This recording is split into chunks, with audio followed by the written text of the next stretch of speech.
Con proyecto de decreto por el que se reforma el artículo 283 bis del Código Familiar del Estado de Zacatecas, tiene el uso de la palabra el diputado José María González Nava, autor de la misma.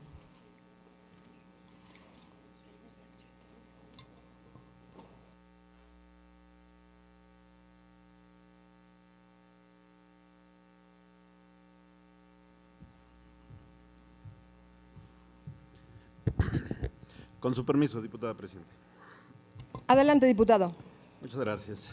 El que suscribe, diputado José María González Nava, integrante del grupo parlamentario del Partido Revolucionario Institucional, con fundamento en lo establecido por los artículos 60, fracción primera de la Constitución Política del Estado Libre y Soberano de Zacatecas, 21, fracción primera, 28, fracción primera, 49, 50, fracción primera de la Ley Orgánica del Poder Legislativo del Estado, 96, fracción primera, 97 y 98 del reglamento. Someto a la consideración del Pleno la iniciativa con proyecto de decreto mediante la cual se reforma el artículo 283 bis del Código Familiar del Estado de Zacatecas al tenor de la siguiente exposición de motivos.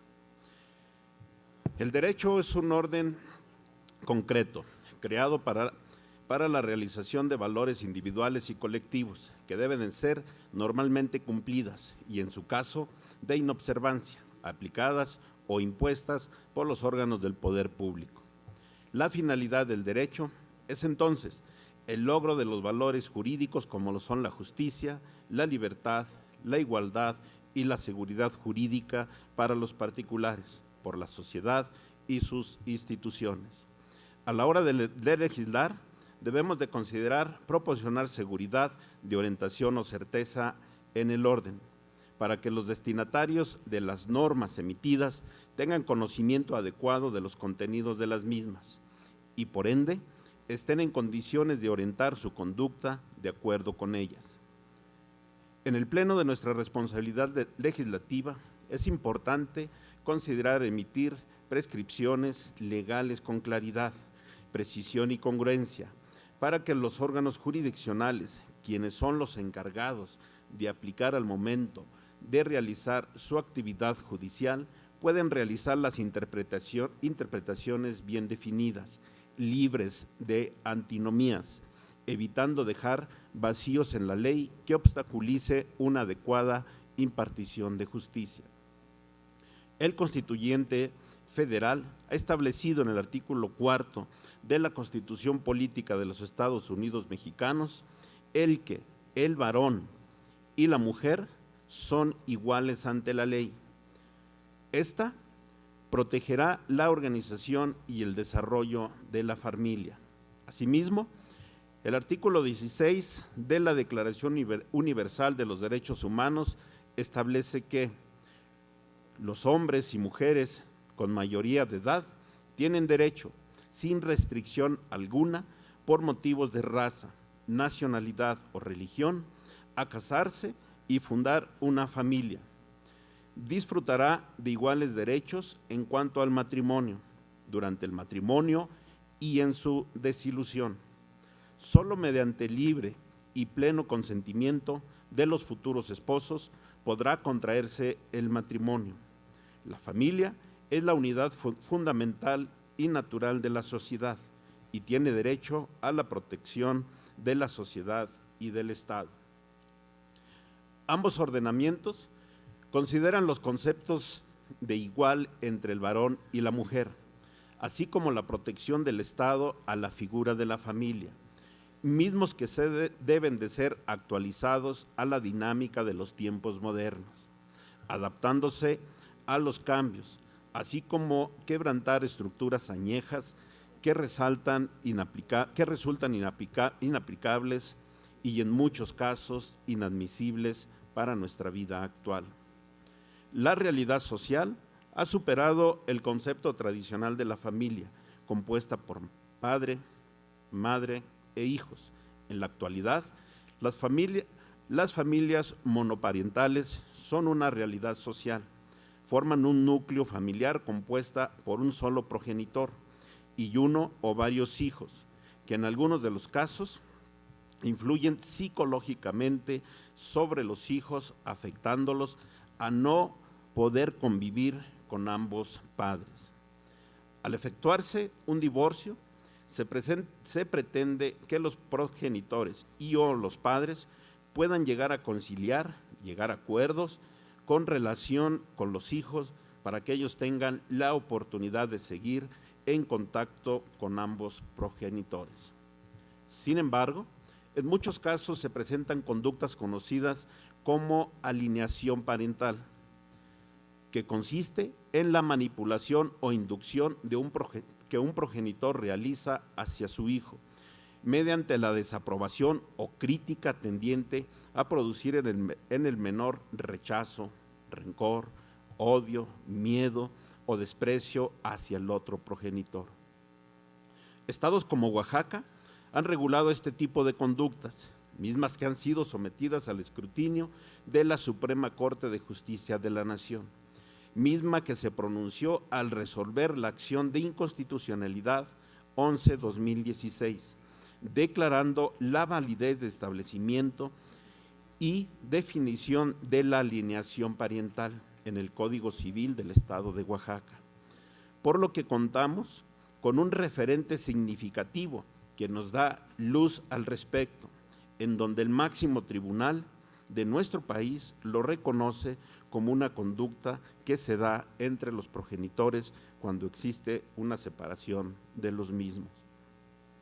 Como antecedentes del fenómeno de alineación parental y siguiendo la literatura especializada en la materia, Bosonomeri, Nagy, desde principios de los años 70, describió su denominado conflicto de lealtades, el cual se presenta al momento de la ruptura de la pareja.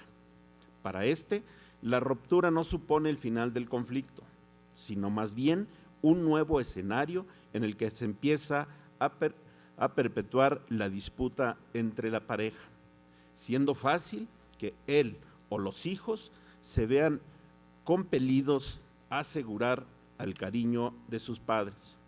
Conseguir el apoyo incondicional de los hijos puede convertirse en el objeto del conflicto o en el referente implícito de la pugna por el poder que mantiene la pareja. Los niños reciben presiones, habitualmente encubiertas, para acercarse a una u otra posición y, si no toman partido, se sienten aislados o desleales hacia ambos progenitores. Pero si lo hacen para buscar más protección, sentirán la traición de uno de los dos. Ya desde finales de los años 60 se hablaba del concepto del cisma marital como el efecto a largo plazo de una escalada asimétrica en la que cada uno de los miembros de la pareja se dedica a desprestigiar al otro delante de los hijos, creándose bandos familiares enfrentados en los que los niños participan activamente. Mocavi y Don Bursch describen el proceso a través de los cuales los hijos se encuentran atrapados entre los padres. El intenso conflicto interparental altera la interacción familiar de manera que los hijos se ven atraídos al interior, al mismo tiempo que se sienten temerosos por los efectos de una estrecha relación que uno de los padres pueda provocar con el otro. De esta forma, los sentimientos naturales del niño, unidos a la doble presión afectiva que recibe, pueden llevar a mostrar un claro rechazo hacia uno de los padres, habitualmente el que se fue o, dicho de otra forma, el que ha ejercido su presión con menor eficacia, al mismo tiempo que parece proteger al otro. Con su postura garantiza su afecto mediante un proceso de identificación defensiva y, al mismo tiempo, expresa su propuesta ante una realidad que no puede aceptar. Como se puede observar, en la doctrina sobre los conceptos de referencia es amplia y se encuentra lejos de obtener unanimidad en cuanto a la descripción de la conducta. No obstante, el Supremo Tribunal de Justicia de la Nación en pleno advierte que el punto común de la caracteriza, de acuerdo con los expertos, son precisamente aquellas actitudes o conductas de rechazo por parte del hijo hacia uno de sus progenitores y la utilización de él o los hijos en el conflicto parental de separación de los padres. Dicha conducta de alienación parental rompe con el principio de derecho de igualdad de convivencia de los progenitores con sus hijos.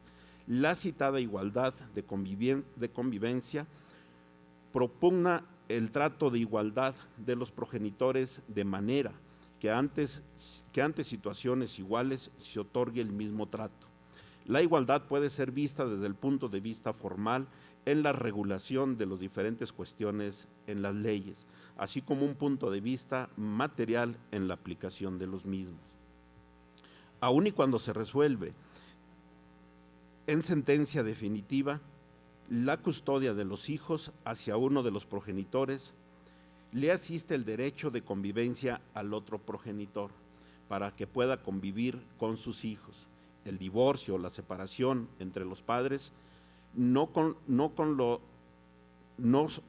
los hijos, por lo que el progenitor con la custodia debe estar obligado a evitar por ley llevar sentimientos negativos, comentarios ofensivos hacia su expareja, causando daño psicológico en los hijos, alterando su conducta hacia el otro progenitor.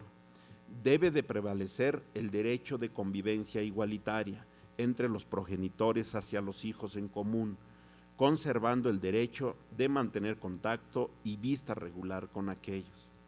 Adicionalmente, cabe mencionar que en las legislaciones estatales de Aguascalientes, Baja California Sur, Coahuila, Colima, Durango, Guanajuato, Jalisco, Michoacán, Morelos, Nayarit, Nuevo León, Querétaro, Tamaulipas, Veracruz, Yucatán y la Ciudad de México, ya se encuentra prevista la alienación parental, con lo que se busca darle la atención debida. Por tal motivo, consideramos importante adicionar en nuestro código familiar esta figura, teniendo como fin primordial el buscar los mecanismos que nos ayuden a erradicar este tipo de conductas para preservar el bienestar integral de los menores. Por lo anteriormente expuesto y fundado, someto a consideración de los integrantes del Pleno de esta 63ª legislatura del Estado la aprobación de la siguiente iniciativa con proyecto de decreto por el que se reforma el artículo 283 bis del Código Familiar del Estado de Zacatecas. Único. Se reforma el párrafo primero del artículo 283 bis y se adiciona un párrafo segundo y tercero, recorriéndose el resto al Código Familiar del Estado de Zacatecas para quedar como sigue. Artículo 283 bis. Por violencia familiar se considera todo acto o omisión intencional, aislado o reiterado, dirigido a dominar, someter, controlar o agredir mediante el uso de la fuerza verbal, física o psicológica, así como omisiones graves que se ejerzan contra cualquier miembro de la familia por otro integrante de la misma, se atente contra su integridad física, psicológica, sexual, económica o patrimonial, ya sea que se realice dentro o fuera del domicilio conyugal y se produzca o no lesiones. De igual manera, se considera violencia familiar las conductas de alienación parental, consistentes en la manipulación o inducción que un progenitor realice a su hijo o hija mediante la desaprobación o crítica tendiente a producir en el menor rechazo, rencor, odio, miedo o desprecio hacia el otro progenitor. Los tipos de violencia familiar son los siguientes, del 1 al 7. Transitorios, único. El presente decreto entrará en vigor al día siguiente de su publicación en el periódico oficial, órgano del Gobierno del Estado. Atentamente el de la voz. ¿Sería cuánto, diputada? Diputada.